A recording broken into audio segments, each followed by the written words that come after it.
Buenos días. Bueno, pues me toca un poco cerrar esta jornada y la vamos a enfocar en una mesa redonda en la que vamos a participar ahora todos los ponentes. Yo quería hacer una breve introducción em, para comentar también aspectos que ya se han tratado por parte de mis compañeros. Em, seguro que todo el mundo ha oído hablar de que el convenio forestal es malo, cobramos poco dinero, los salarios son mejorables, las condiciones son mejorables, la sociedad no nos comprende, hay muchos compañeros nuestros trabajando en otros sectores y todo este mensaje tradicionalmente negativo, bueno, pues va calando un poco en el sector, ¿no? Creo que estamos en una fase de cambio. Llevamos unos años y algunas pistas sí que hemos dado ya de que tenemos que poner en valor el sector como recurso. O sea, poner en valor quiere decir que la economía valore pues, todo el potencial que tiene la biomasa, la trufa, las nuevas tecnologías, los sumidores de carbono. Todo ese ambiente negativo que os he intentado ahora resumir en pocas palabras, ¿cómo lo compensamos en el sector? ¿Por qué estudiamos entonces ingenierías forestales, no el grado, el máster, si es todo tan negativo? Pues muy sencillo, porque es la profesión más bonita que tenemos. Y yo creo que los que trabajamos en ella y los que estáis viéndolo podéis ir descubriéndolo. ¿De quién es la culpa de esta sensación negativa que tenemos en cuanto a salarios, condiciones laborales, empresas? Pues la culpa creo que es un poco de todos.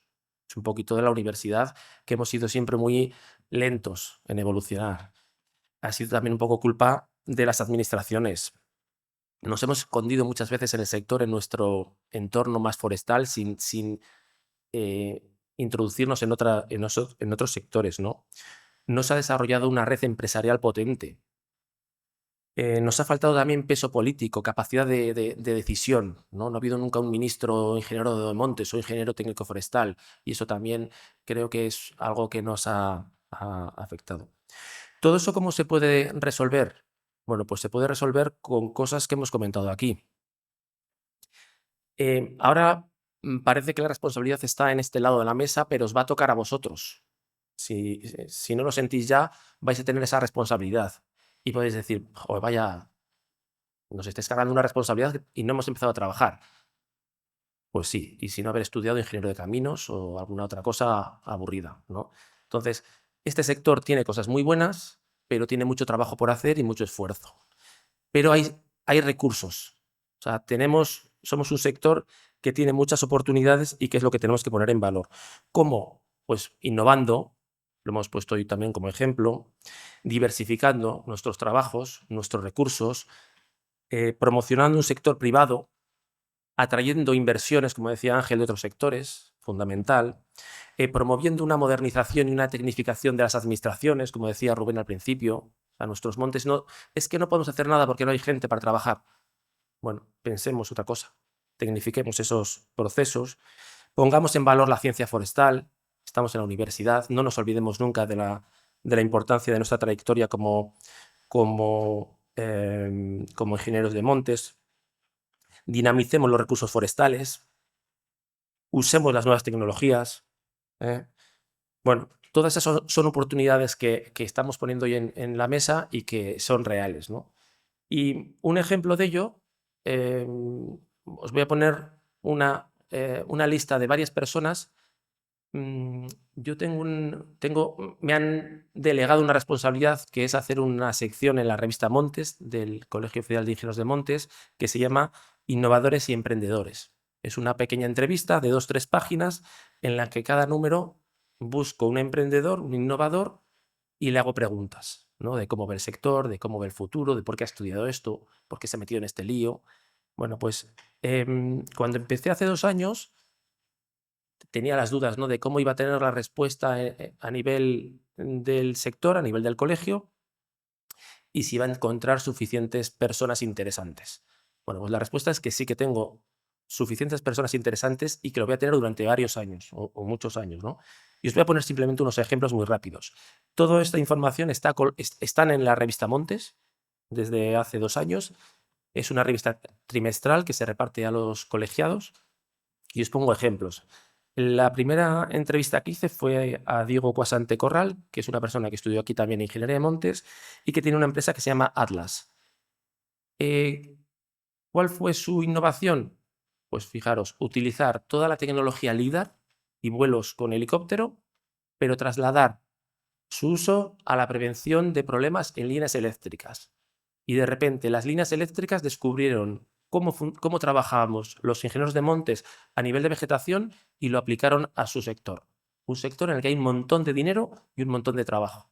Bueno, pues ha desarrollado una empresa que es puntera a nivel nacional e internacional, localizada en Valladolid y que se dedica específicamente a eso. Esta es un poco su entrevista. Segundo ejemplo, Cristina Montserrat es la decana del Colegio Oficial de Ingenieros de Montes en Cataluña y ha hecho una empresa que se llama Entre Árboles, que se dedica a hacer proyectos forestales, prevención de incendios, caminos, gestión de parcelas forestales y que en pocos años son ya 10 personas y le permite trabajar en lo que le gusta, como ya dice. Diego Álvarez. David Álvarez tiene una empresa que se llama Ecoaxa, situada en Madrid. Lo que hace es poner en valor los servicios ecosistémicos y los créditos de biodiversidad, poner en valor aspectos de biodiversidad en las empresas. Entonces, traslada el valor de la naturaleza, como dice él, a las empresas, a las grandes empresas, y permite hacer estudios, planes de biodiversidad, contabilidad de recursos ecosistémicos y servicios ecosistémicos para poner en valor todos esos recursos y que las empresas inviertan en mejorar la naturaleza. Diego Isabel La Moneda, que hizo una fundación con una base económica del bien común, y lo que intenta es poner en valor proyectos de interés social, económico y medioambiental que trabaja por toda Europa. Pablo Sabín, otro ejemplo. Pablo Sabín es el director del Centro Tecnológico CSFOR en Soria, que es un centro que es puntero también a nivel nacional y que está innovando continuamente. Un ejemplo de esto es que, como cuenta en la entrevista, durante este año ha contratado a 45 personas, casi una persona por semana, y ha convertido en unos pocos años un centro tecnológico forestal de nuestro sector pues en un líder y ha supuesto pues un incremento, ha duplicado prácticamente la estructura de este centro. La próxima entrevista saldrá el mes que viene y bueno, pues se le ha podido hacer a Joaquín Ramírez, que es el creador de la empresa Tecnosilva, que es una empresa de 250 trabajadores con 2 bases principales, una en León y otra en California. Él está viviendo ahora en California y con 150 personas en León y otras 100 personas en Estados Unidos, lidera el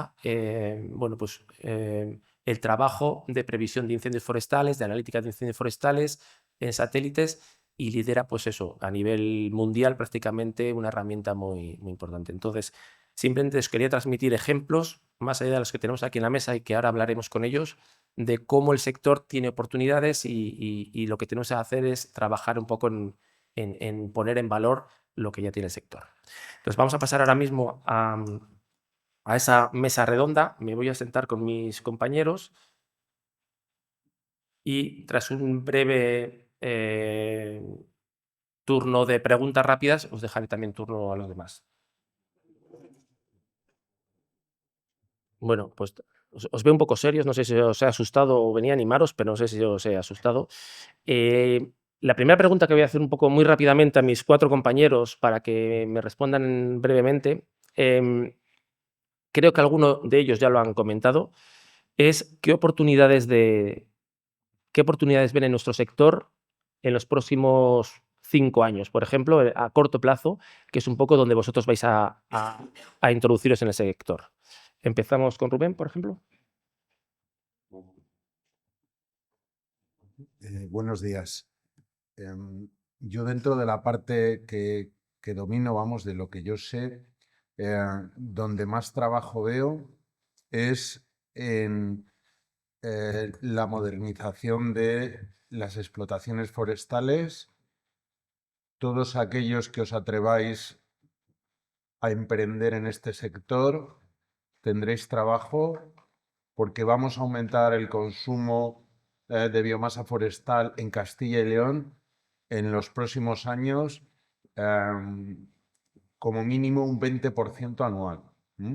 Entonces, ahí hay posibilidades. Y luego, donde también veo muchas posibilidades, nosotros tenemos línea de venta de derechos de CO2, es en el tema del CO2. Yo no lo domino porque tengo técnicos que se dedican específicamente a eso y yo no domino el tema, pero cada día nos hacen propuestas nuevas. Ahora mismo estamos en un acuerdo con unos estadounidenses que nos van a comercializar todo. Nos han pasado una propuesta económica muy interesante y ahí hay un desarrollo y una tarea por delante larga donde podéis tener cabida unos cuantos de vosotros. Antes no lo he dicho y quiero aprovechar ahora para que no se me olvide. Es importante que estudiéis lo que antes se llamaba Ingeniería de Montes y ahora se llama máster, porque, por ejemplo, en la empresa en la que yo trabajo y en más sitios en los que estoy, os va a limitar quedaros en el grado. Os va a limitar, quiere decir que no vais a poder seguir creciendo profesionalmente si lo deseáis o si valéis para ello estudiando solo el grado. Entonces, se lo digo a gente que está trabajando conmigo. De hecho, tengo a 2 compañeros que estando trabajando se han sacado el máster. Y si lo podéis hacer ahora que tenéis el entrenamiento de estudio más cercano, que ya cuando te pones a trabajar pierdes ese ritmo, hacerlo. A ver, pues yo creo que ya lo he comentado, pero yo veo claramente importante que hay una inversión privada. Ahora hay muchísima inercia de inversión privada en el medio ambiente. Entonces, saber canalizar esa inversión en todos los departamentos de sostenibilidad se necesita gente con formación y con criterio, y que eso dinamice a la vez pues todas las consultoras forestales, las empresas de obra forestal, los viveros, que fije beneficios en el territorio y en la población local. Yo creo que canalizando esa inversión privada, que ahora hay una tendencia muy clara con este tema de la sostenibilidad, por las respuestas que tienen que dar todas las empresas y el cumplimiento y la responsabilidad que tienen, creo que es un momento claro aprovechar ese flujo de inversión y canalizarlo bien para que sean iniciativas que verdaderamente, pues a la vez que permitan desarrollar pues todo el tejido de empresas forestales de todo tipo a nivel local, fijen los beneficios en la población local y bueno, se hagan cosas, iniciativas que verdaderamente merezcan la pena, bien ejecutadas, y tanto desde el punto de vista del carbono, de la biodiversidad o de lo que se busque todo en una iniciativa. Libertad. Bueno, yo como os he dicho que en Fora siempre estamos intentando incorporar tecnología e innovación al sector forestal, veo dos puntos clave para los próximos años. El primero, y en el que ya estamos trabajando, es la individualización de árbol, tanto en gestión como en inventario.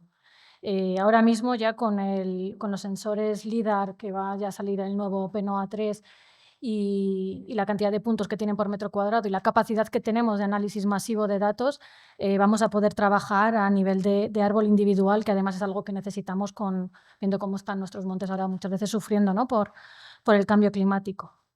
Y el segundo punto que veo es ir un poco más allá del carbono. Ya lo estamos viendo, la Comisión Europea ha sacado la ruta de créditos de naturaleza y también el MITECO ahora mismo tiene abierta una consulta pública también sobre servicios ecosistémicos y su futura regulación. Entonces, creo que tenemos que aprender, y es lo que os decía que estamos nosotros ya intentando hacer también en un software, a cuantificar de manera robusta y diversificada los servicios ecosistémicos. Ir eso más allá del carbono, porque igual que el carbono estamos viendo ahora una oportunidad, creo que va a haber otra gran oportunidad económica y para nuestros bosques en los servicios ecosistémicos. Ángel, que aunque creo que sí que has profundizado ya en esto. A mí se me hace difícil, si cojo un folio y empiezo a poner aspectos dentro del sector forestal, se me hace difícil no ver oportunidades en todos, hoy por hoy, en todos. Desde la biomasa, el carbono, los servicios ecosistémicos, por supuesto, pero hasta en cosas que hace unos años, como los planes de gestión, bueno, no había ni prácticamente dinero y se ordenaban muy pocos montes, etcétera. Hoy hay una convocatoria de la Junta de Castilla y León con no sé cuántos millones de euros que no sé si se llegará a cubrir y no hay gente para hacerlo. O sea, oportunidades hay en todo, en todo. Y eso sí, hay que especializarse en alguna, no podemos ir picando en todo porque ya sabemos el dicho de hombre que mucha abarca, poco aprieta, pero oportunidades hay en todo dentro del sector forestal. Y lo que decía antes, hay muchas ovejas y pocos pastores, necesitamos más pastores y que nos dediquemos a ello. Pero oportunidades, todas. Nosotros tenemos 3, no vamos a salir de esas 3 porque de momento ni abarcamos ni podemos llegar a mucho más, pero los créditos de carbono han sido el inicio, los créditos llámese de biodiversidad, de agua, todo lo englobamos dentro de los créditos de naturaleza, se empieza a hablar de todo ello. Todo eso van a ser oportunidades. Y oportunidades en las que el sector forestal es el mejor posicionado para afrontarlas. Y que se meterán otros sectores, porque nosotros o alguna de ellas hasta la despreciaremos o otras no llegaremos. Pero oportunidades muchísimas. Y sí que me parece interesante también, que he dicho antes, el tema de la formación. Hombre, en muchas ocasiones, pues te haces una determinada carrera, a lo mejor empiezas a trabajar y compatibilizas eso, pues llámese un máster, otra carrera. Siempre hay que formarse, siempre hay que renovarse, hacer cursos, siempre, siempre. Y siempre hay que ir un poco más allá de lo que creemos que es suficiente y nos vamos a quedar muy cortos. Y el tema de la innovación y de la tecnología, desde luego, estamos dando pasos. Ya hemos empezado, digamos, yo siempre hablo dentro del sector forestal, ahí no son 2 empresas a 2 velocidades, sino que son 2 empresas que son modelos de empresas que tienen que converger en una. Nosotros somos más empresarios y ejecutores de obra o de determinadas cosas. Y luego, por ejemplo, Fora, que los necesitamos nosotros para afrontar todo eso, para afrontar esos créditos de carbono o para hacer esos planes de gestión, pues para hacer unos planes de gestión relativamente rápidos. Se necesita, por ejemplo, el LIDAR, se necesitan programas que también en el LIDAR que nos van a facilitar la vida en todo. O, por ejemplo, en las truferas se necesitan programas de gestión, aplicaciones informáticas para llevar todo un control y todo eso, ¿quién mejor que empresas tecnológicas dentro del sector forestal que lo desarrollen? Y convergen. Y hoy por hoy, hace unos años ni existían, o prácticamente eran residuales, o malvivían. Es que es así, nosotros lo hemos conocido. Ahora vosotros lo que estáis conociendo es las vacas gordas, que pueden durar muchos años, pero hay que aprovecharlas, porque las otras vacas también vienen, también vienen. Nosotros ya las hemos vivido, pero vienen. Vamos a pasar a un turno de preguntas, si os parece bien. Tenemos ahí un catedrático que sirve de azafato y os puede pasar el micrófono.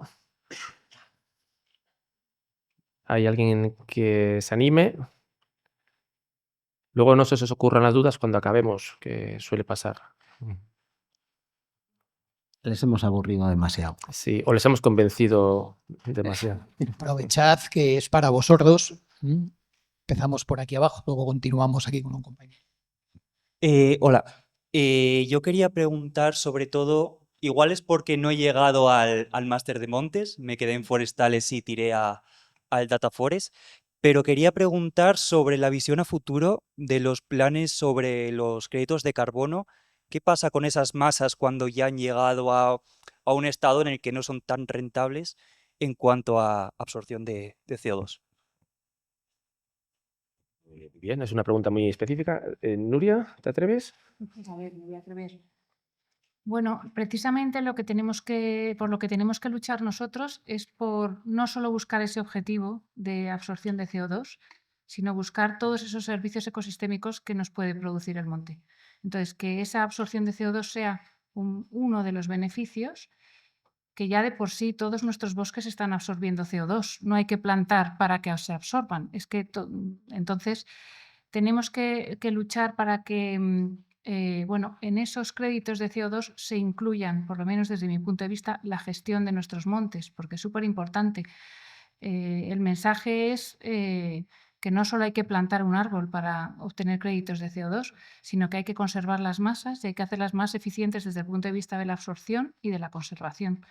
Entonces, pues muchas veces no solo tiene que ser una masa productiva que la cortes a hecho y digas, bueno, pues es que voy a plantar este bosque con 45 años de permanencia porque ahí voy a hacer una corta final, sino que también ligarla a bosques de conservación que busquen otros objetivos y que sea pues ese impacto global.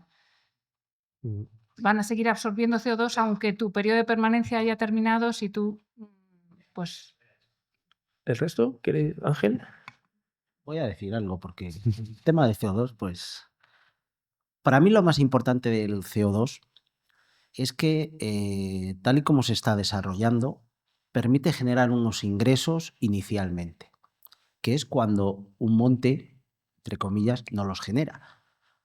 Masas de 50, 60, 70 años, 80, 100, pinos, robles, lo que queráis, al final tienes tus pequeñas cortas, tus setas, está bastante más establecido, pero ese primer salto o transformar terrenos agrícolas, eriales, abandonados, ese primer salto que cuesta dinero además a realizar una obra de este tipo. Algunas veces subvenciones, otras vienen empresas que te lo subvencionan, que te lo pagan, pero te genera unos pequeños créditos de carbono que son un poco irreales porque inicialmente, primero las masas, los primeros años es cuando menos absorben, pero te da ese pequeño incentivo de cuando el monte no tiene nada. Luego no es que sea muy fácil, pero a turnos tan altos que estamos en el sector forestal, cuando ya tenemos un monte establecido 20, 30 años, empiezan los primeros clareos, cortas, es mucho más fácil. Dentro de que es complicado porque son turnos pero es mucho más fácil. Nosotros cuando empezamos a plantar hace 12, 14 años, 15, nuestras primeras repoblaciones, me dices, bueno, ¿y ahora plantas y qué? No había carbono entonces, así.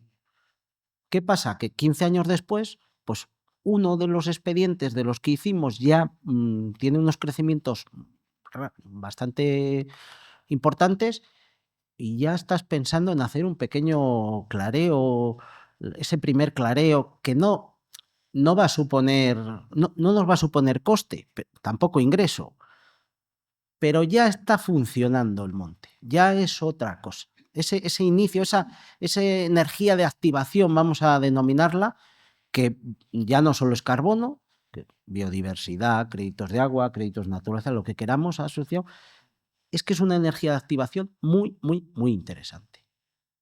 Luego, es más fácil.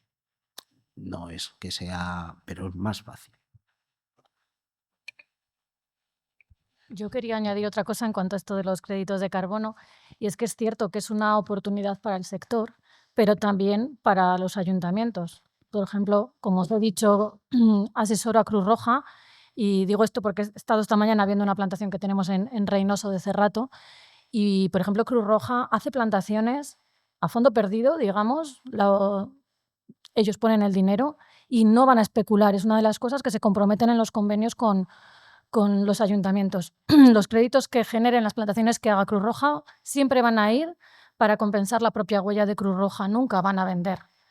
Y creo que es una buena oportunidad para los ayuntamientos, como en este caso el de Reynoso, porque el ayuntamiento consigue tener un monte con una plantación bien ejecutada, además una plantación en la que en ningún momento se prioriza el carbono, sino que se prioriza, como os he dicho antes, que sean las especies correctas, que se mejore la biodiversidad, ¿vale? Se intenta siempre aumentar la biodiversidad todo lo que se puede y en ningún momento únicamente maximizar el carbono. Entonces creo que es una oportunidad tanto para las empresas, ¿no?, que se dediquen a ello, como para los ayuntamientos si saben encontrar la empresa o la ONG, en este caso que es Cruz Roja, que les ejecute una plantación en el lugar que ellos quieren y de manera correcta. Gracias. Ahora, otra pregunta. Bueno, yo tengo dos preguntas, pero son casi meras curiosidades. Referidas al tema de la trufa, es que me ha dado curiosidad. Aparte de para producción de esporas, la trufa que ya no, o sea, que está mala, que está podrida, ¿qué salidas tiene y por qué ese mercado? Y si quieres contestar y luego hago la otra. Sed concretos en las preguntas y en las respuestas para optimizar el tiempo. Bueno, aunque yo hablo de la truficultura, aquí a mi lado también saben de truficultura. También tienen sus pequeñas plantaciones. A ver, se utiliza para esporas en los nidos para maximizar las producciones. Pero toda esa espora que está medio pasada, vamos, esa trufa que está medio pasada, podrida, etcétera, también se utiliza para hacer salsas de trufa y para los aromas. Muchas veces triunfan los aromas químicos sobre los aromas naturales, pero hay empresas que se dedican directamente a aromas naturales. Y esta trufa pasada es uno de los principales ejemplos para sobre todo aromas naturales. Entonces, tiene salida y además se vende todo, claro, a precios muy, muy por debajo de una trufa de calidad de primera o de segunda. Pero, insisto, vender una cosa que está podrida, vamos, si tenéis algún ejemplo, estoy deseando ver uno, porque una pera podrida no se vende, la retiran del supermercado y cualquier cosa. Vale, vale, gracias. La otra pregunta era también mera curiosidad, que es que has dicho las cantidades de biomasa que se gastan en ciudades y tal, pero no por cuánto, o sea, esas cantidades a año o a mes o a cuánto.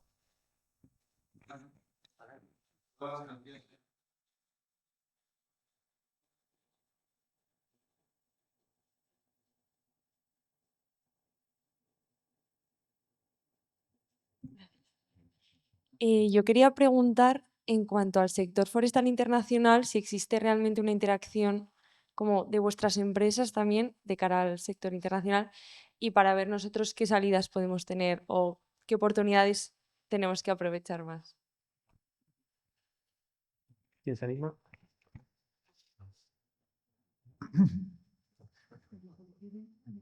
Bueno, yo os cuento la pequeña experiencia que tenemos nosotros. Nosotros a nivel internacional tenemos unas cuantas relaciones para cada tipo de actividad que hacemos. Por ejemplo, en temas de maquinaria, nosotros tenemos contactos en Finlandia, en Suecia, en Austria, para las redes de calor. Hemos aprendido todo esto en Dinamarca, en Austria, en Alemania. Siempre contactamos para cada actividad nueva en la que queremos prosperar o aprender o innovar, contactamos con las empresas modelo que creemos nosotros o hemos oído que hacen las cosas mejor en ese país, ¿no? En estos aspectos, lo que hacemos primero es un estudio, prospeccionamos en cada país qué es lo que saben más que nosotros e intentamos que nos atiendan. Y nos vamos allí y nos pasamos allí una semana pues viendo redes de calor o viendo maquinaria en Suecia o lo que proceda que queremos aprender para mejorar nuestros procesos productivos aquí. Ahora, por ejemplo, estamos con los italianos Estamos con el Instituto CREA de Italia, que es una entidad pública italiana, para mejorar el desarrollo clonal de los chopos en Castilla y León. ¿Qué posibilidades tenéis vosotros de ir allí? Muchas, y os va a aportar muchísimo. Algunos compañeros de los que se han ido allí, incluso de mi época, han traído a España desarrollo de lo que aprendieron fuera. Por ejemplo, un técnico de mi promoción, Emilio estuvo varios años trabajando en Finlandia y Emilio tiene ahora mismo una de las empresas de maquinaria forestal más grandes de España. Entonces, hay cosas en las que en otros países son buenos, aprovechar esas Erasmus y aprovechar los diferentes convenios que hay con otros países y con empresas para aprender cosas que hacen mejor en otros países que nosotros.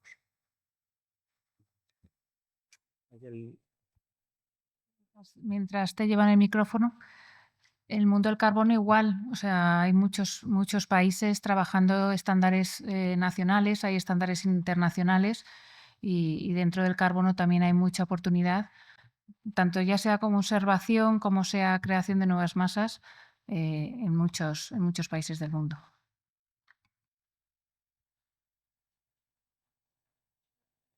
Que bueno, ya hemos visto que hay muchas oportunidades ahora, por ejemplo, a corto plazo, como hemos hablado, a dentro de 5 años, eso a mí me parece corto plazo. ¿Y cuáles son las debilidades que puede tener el sector ahora y en el futuro? Esa es la pregunta que me había guardado de final, muy bien como remate. Libertad, por ejemplo. Bueno, pues yo creo que hay fundamentalmente dos debilidades. Una es que no seamos capaces de incorporar toda la tecnología que ahora mismo se está desarrollando. ¿Vale? Pueden venir perturbaciones, ¿vale? Perturbaciones al sector que ya sean en forma de una crisis económica o de nuevas tecnologías disruptivas, como ha podido ser la inteligencia artificial, y que nos arrollen sin ser capaces de adaptarnos. Por eso nosotros desde fuera siempre intentamos, de hecho tenemos un equipo de innovación, ¿vale? Yo tengo 2 compañeros que están constantemente estudiando y viendo qué innovaciones podemos incorporar a nuestro sector para que no vengan desde otros sectores y con más fuerza, sectores más potentes económicamente y nos arrollen. Y la otra debilidad que creo que Nuria seguro que tiene una visión más potente sobre ello, o Ángel, es toda la relacionada con el CO2, que no seamos nosotros, como antes hablaba Nuria, ¿no? De que ella ha montado esta empresa para que alguien de verdad que sepa cómo se hace una plantación sea capaz de decir si eso está bien hecho o no está bien hecho, y que seamos capaces de imponer nuestro criterio y que de verdad se nos escuche y no vengan pues fondos de inversión o quien sea a hacer plantaciones forestales en lugares que no son adecuados o con especies que no son adecuadas simplemente por contabilizar carbono que en el fondo no va a existir. ¿Alguna aportación más? Yo quiero poner en valor también que aquí hemos traído 4 personas, han venido a nivel personal a contarnos su experiencia, pero representan 4 empresas diferentes, que las 4 son perfectamente compatibles entre ellas, que realmente podrían y trabajarán juntas, y que ese es uno de los objetivos que tenemos que tener en el sector también, potenciar esa red empresarial complementaria y que aporta mucho peso, ¿no? Es como decía Ángel antes, pues tenemos empresas de ejecución, hacen falta ingenierías, pero también hacen falta tecnológicas, y hacen falta verificadoras, y hacen falta empresas explotadoras. Y uno de los objetivos que nos tenemos que marcar es esa colaboración, coordinación y puesta en valor del sector. Quedan 2 minutos, no sé si queréis hacer alguna pregunta más. Sí, buenas. Yo quería preguntar también un poco porque nos estáis un poco animando, entiendo, a emprender, a tener esa motivación, pero ¿cómo es el proceso ese, más a nivel profesional, a nivel mental, de decir, voy a emprender, voy a lanzarme a la piscina con todo esto? En el caso de alguno de vosotros, dejar el trabajo para lanzarme a todo esto, o sea, ¿cómo es ese proceso mental para poder ser capaz de no caerte en mitad del camino también un poco? Yo quiero animar quiero animaros, no sé si a emprender, ¿eh? Esto lo cuento en clase, algunos sois alumnos míos, no todo el mundo puede emprender y no todo el mundo le sale bien. Pero sí que, por lo menos, que no os asustéis a ello, ¿no? Cuando estudiamos nosotros, cuando estudiaba yo hace 25 años, el emprendimiento era una cosa muy extraña y nadie nos animaba a ello. Entonces era algo como que tachabas de la ecuación. Ahora mismo lo que no queremos es que lo tachéis de la ecuación y que tengáis ahí una alternativa siempre a eso. Y yo hablo siempre de un emprendimiento ordenado también. O sea, emprender no es ir a arriesgar el dinero y empezar a trabajar en algo. Es que he oído a una persona que eso funciona. Espera, funciona, pero hay que hacerlo bien. Y muchas veces en nuestro sector, además, intentamos imitar otras empresas porque nos gusta todo, ¿no? Nos gusta la biomasa, la troficultura, la tecnología, y lo que tenemos que hacer es un poco ordenar lo que queremos hacer. Si otra cosa funciona, buscar también algo complementario. Entonces, ese emprendimiento creo que tiene que ser ordenado también por la salud y el bien del emprendedor. Aquí hay emprendedores, no sé si queréis aportar algo. A ver, vosotros estáis en la fase de formaros. Yo os animaría, como ha dicho Rubén, a ese máster que os dé esa capacitación de ingenieros de montes. Como ha dicho Libertad, a esas prácticas que os abran un poco la visibilidad de todos los ámbitos dentro de nuestro sector y que os den a conocer muchísimas habilidades que tendréis una vez hayáis estudiado. Y yo creo que tendréis que tener una fase de sentar ese conocimiento y ver cómo se aplica.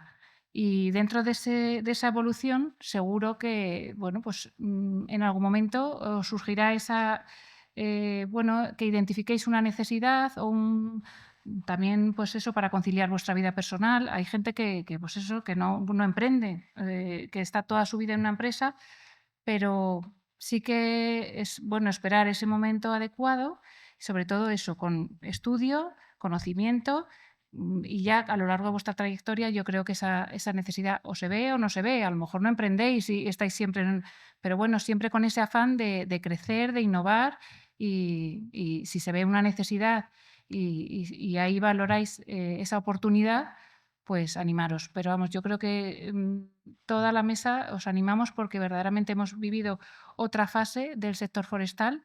Y yo también, habiendo estado mucho tiempo en empresa pública, y cuando he salido, yo en la empresa pública, quiero decir, levantaba el teléfono y hablaba con cartografía, levantaba el teléfono y hablaba. Tenía pues un montón de profesionales alrededor mío, que si necesitaba un levantamiento topográfico lo tenía, que si necesitaba. Cuando he salido fuera me he dado cuenta y he conocido todo ese tejido forestal, toda esa colaboración. Todo el mundo es bien recibido, todo el mundo puede aportar algo y ese tejido forestal pues es súper importante. Y bueno, que yo creo que todos encontraréis vuestro sitio y en cada momento. Es cuestión de una evolución. No es salgo y tengo que emprender. No, yo creo que es cuestión de estar seguros, es cada uno ir encontrando su sitio y en un momento dado, pues, o como decía Ángel, en un momento dado, bueno, coincides con una persona, emprendes por una cosa, pero al final el objeto de ese emprendimiento se vuelve hacia otro lado porque al final tienes que abrir un poco ese abanico.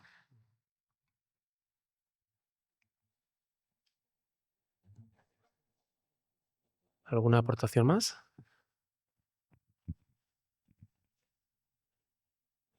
Bueno, pues de forma bastante puntual, este año vamos a finalizar ya estas segundas jornadas.